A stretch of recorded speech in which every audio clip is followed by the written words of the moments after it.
Hey everybody, how are you guys doing? This is Rob of Rule of Two Review. Welcome back to the channel, and today, I know it's been a while, but I wanted to spend some time talking a little bit more with you about The Legend of Zelda Breath of the Wild 2. Essentially what had happened is I sort of had this epiphany in the past couple of days that it's been a long time since I really spent a lot of time talking about Breath of the Wild 2, the sequel to Breath of the Wild, whatever the heck the thing is going to end up being called.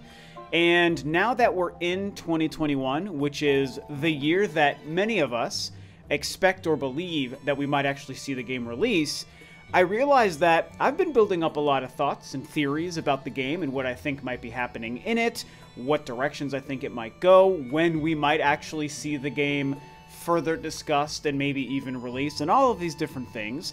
And so I kind of wanted to just lay some of that out with you guys today. As per usual, I do want to remind you that I am currently pushing to cross 15,000 subscribers on the channel. It's been a pretty slow journey, unfortunately. The last few months have definitely slowed down as far as overall growth on the channel. November 2020, my channel really hit a wall in that respect. So I'm still trying to make this final push. I got less than 50 to go. I'm very close to 15,000 subscribers. I publish several videos a week talking all things Nintendo, Metroid, and all things gaming. So as you watch this video, if you seem to like what I'm doing and you like what you hear, then consider subscribing to the channel to help me cross that milestone very soon. So, Zelda Breath of the Wild 2. What can we say about this game? What do we want from this game? When are we going to hear Nintendo talk about it more? It falls into a similar category as Metroid Prime 4 or even Bayonetta 3 when it comes to big, popular, hyped Nintendo Switch titles that we're all waiting for.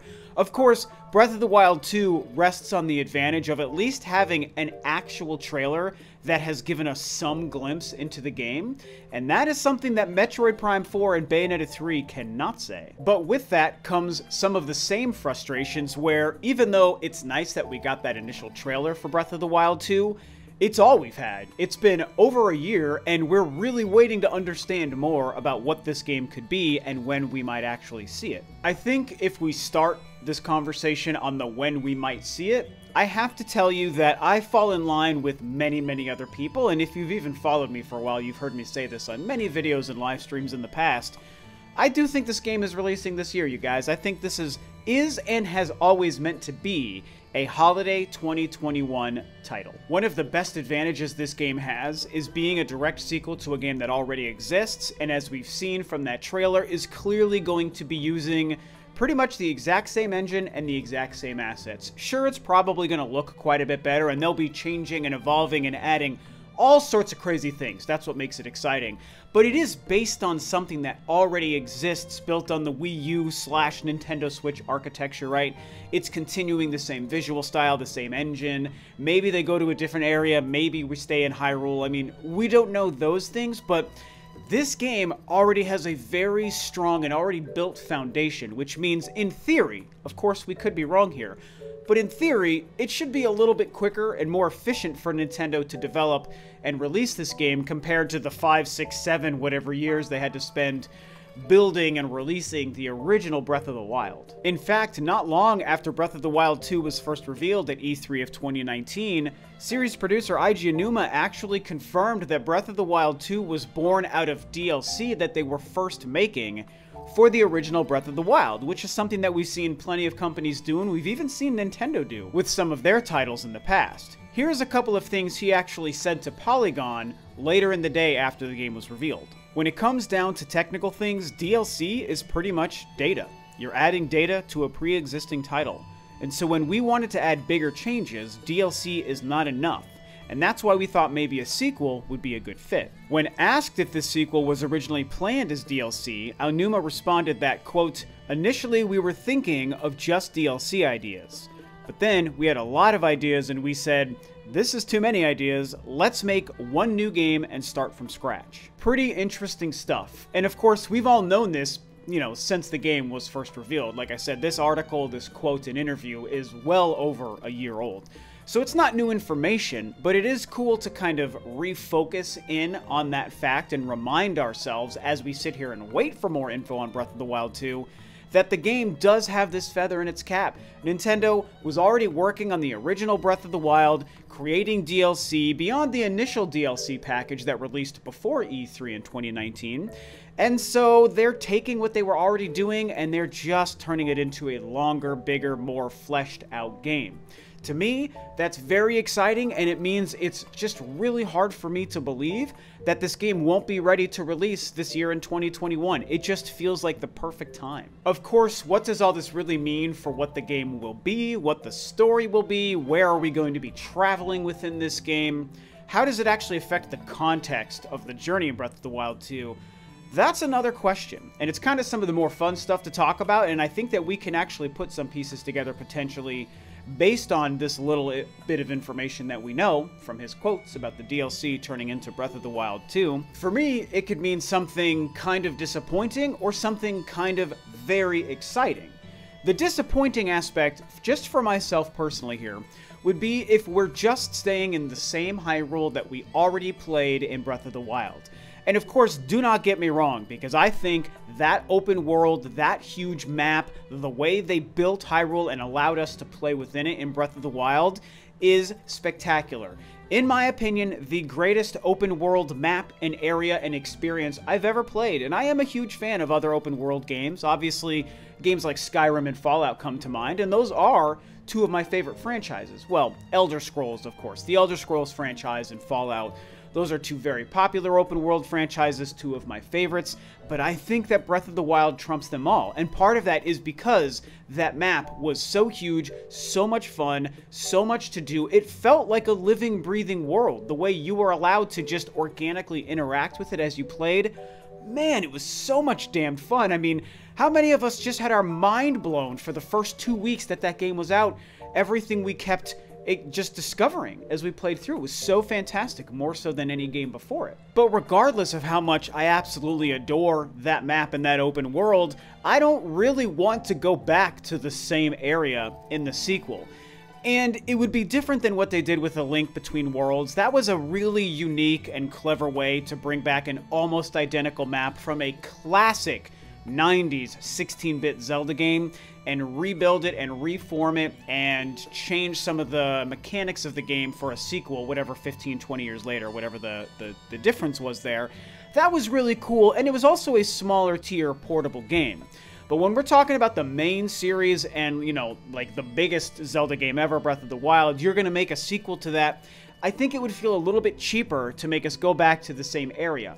Obviously, the story and the dungeons and the puzzles and all the things we would do within it would probably have a lot of new elements, and so it would still be a very good and a very fun game. I'm not saying I would, like, hate it and that I wouldn't play the game if we went back to the same map, but I really want to go to a different area. And that's what brings me to the possible exciting aspect of everything that's going on with this game, the little bit we know, and it's if they do have a clever way to bring us to a new area. I've likened it in the past to what they did with the Ocarina of Time and Majora's Mask, where they actually had a really clever way, and something that actually was, you know, affected and told to us by the story itself, to explain why in Ocarina of Time we're in Hyrule, and in Majora's Mask we're in a totally different area. It's the same character, the same young version of Link that traveled to the future and then back to the past, and as his young self, after the adventure he had, left Hyrule and found himself interacting with Skull Kid, and then here he is in this new area called Termina. And so it's a great example where you have two Legend of Zelda games that are direct sequels to each other that take place in two different areas with two different maps, and it was incredibly well done. I think the Ocarina of Time is the better game than Majora's Mask, but I love Majora's Mask. I loved Termina. I thought Clock Town and everything going on and the four main areas and just everything about Majora's Mask I do think is absolutely fantastic. They did a great job. And so I want to believe that what they're doing with Breath of the Wild 2, it's the first time in a long time they've made two Zelda games that are immediate, direct, related sequels to each other, one after another. I really want to believe that they're going to do something similar, where in Breath of the Wild, we're in this huge, amazing open world, or as they like to say, open air map of Hyrule.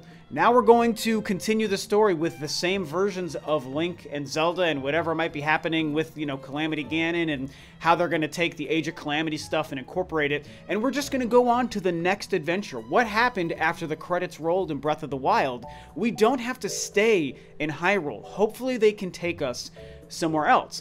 And I think that a lot of us through this will focus in on one of the few big things we saw in the Breath of the Wild 2 trailer, which is at the end of that trailer, we get this huge panning shot of Hyrule Castle, and it seems like it's starting to like lift itself out of the ground. I mean, we can't confirm that, but it seems pretty obvious that that's what's happening. And so does this maybe lend some credence to my theory here that possibly Hyrule Castle, as weird as it's going to sound, is going to move to a different area of the world, and maybe we travel with it to some new map, and we're not in Hyrule, we're in some other place. It's a pretty wild and out there theory, but it's just all we have to go on, you know? All we can do at this point with the, you know, minute-and-a-half long trailer or whatever that is, and the little bit that it showed us, is try to piece together some sort of ideas from what we saw. And to me, somebody who's thinking, I don't want to be in Hyrule, I want to go somewhere else. They did it with Ocarina of Majora's Mask. I want them to do it here. The end of the trailer shows Hyrule Castle seeming to lift itself out of the ground. Are we going to go into the clouds, into the sky, into another city? You know, all that stuff. When I put it all together, I just feel that there could be something to it. And maybe the moving of Hyrule Castle becomes a great excuse for them to explain why we're going to be in a completely different map and a completely different world than we were in Hyrule in the first Breath of the Wild. Now, how Ganon, or Calamity Ganon, or even Zelda the character and all of these different things are going to fit into the bigger picture, it's tough to say. I have a lot of theories about that, some of it based on Breath of the Wild, some of it based on the stuff that we learned about in Age of Calamity, and of course I'm not going to spoil anything here, and some of it based on what we saw in the trailer. I mean, I've got some ideas, but this video isn't really about speculating hard on that stuff. Maybe after another couple of weeks or months, I'll come back and make another video talking about that stuff. And it is very interesting, to be fair, because, you know, time travel is involved in the whole thing, and so that makes things kind of more exciting and cool, but also more frustrating, and time travel can become a crutch if it's not used properly. And so it definitely is a little bit messy. Some people have talked about if we're going to be able to play as Zelda in this game, and I think that that would be very cool. I do like that idea.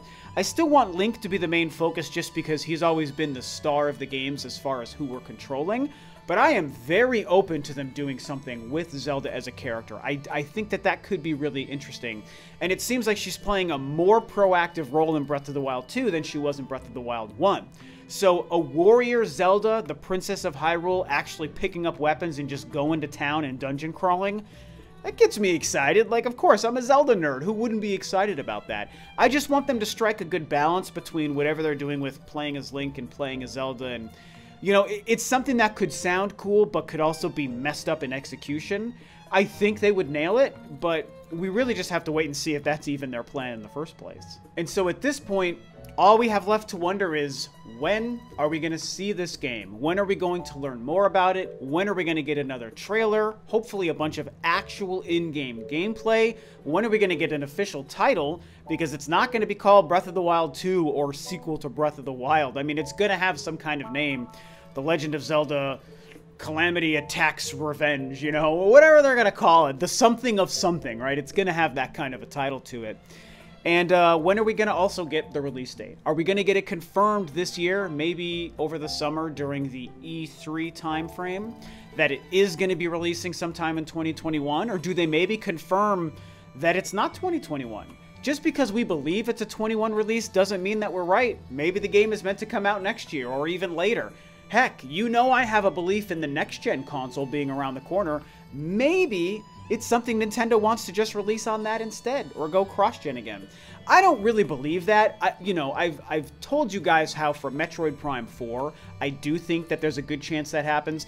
I don't really feel the same way about Breath of the Wild 2. It could happen. I'm open to it, but my personal prediction is that it won't happen, and I think the game is going to release this year. So, You know, I mean, spring and summer are going to be creeping up over the next couple of months. June is when we normally have E3. There's no official word on what E3 is doing in 2021 given the pandemic. So if we're lucky, E3 or some, digital form of E3 happens.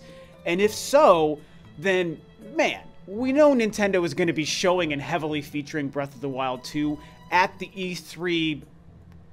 I don't want to call it a convention. What would we call it? The E3 show. Whatever they do, Nintendo's going to feature Breath of the Wild 2 pretty heavily. And I also think Metroid Prime 4. So hopefully that's what happens, and over the summer we learn more about this game. These are some of my thoughts, my theories, just what's going on. Like I said, I'll make a deep dive into my story predictions in another couple of weeks or couple of months, so look forward to that in the future. But for today, this is what I think is going on. And so I do want to hear what you guys think. What do you think about my discussion and my theories and everything I laid out here today? What are your own thoughts about the game? What's happening? When are we going to see it? When's it going to release? All that fun stuff. Talk about it below. And with that, this video is a wrap. Thanks, of course, as always, for tuning in, guys. This is Rob of Rule of 2 Review. And I'll catch you next time on another video.